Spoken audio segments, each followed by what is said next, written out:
Anies Baswedan dituding langgar janji tak bakal lawan Prabowo di Pilpres, ini jawaban Anies.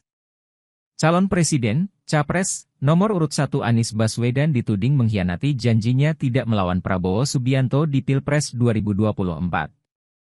Anies Baswedan pun memberikan pembelaannya.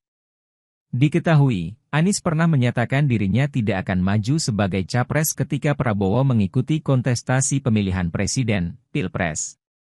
Momen itu terjadi pada 2019, ketika Anies masih menjabat sebagai Gubernur DKI Jakarta yang diusung oleh Partai Gerindra dan Partai Keadilan Sejahtera, PKS. Jadi pada waktu itu selesai Pilkada di 2017, kami sampaikan bahwa saya akan fokus di Jakarta 5 tahun, ucap Anies dalam forum Tanyo Bang Anies, di Jambi dikutip dari YouTube resmi Anies Baswedan, Kamis, 14 Desember 2023. Bermula ketika ada peserta yang menanyakan pada Anies soal janjinya itu.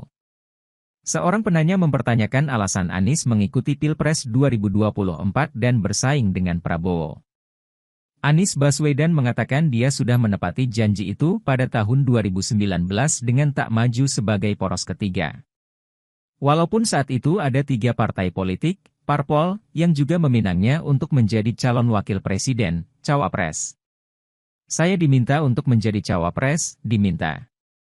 Ada saksinya di situ dan saya katakan tidak, sebutnya. Kenapa?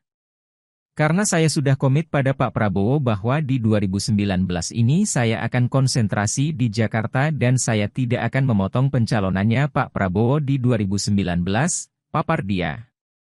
Anies Baswedan memastikan sudah menuntaskan janji itu bersamaan dengan selesai tugasnya di DKI Jakarta 2022 lalu.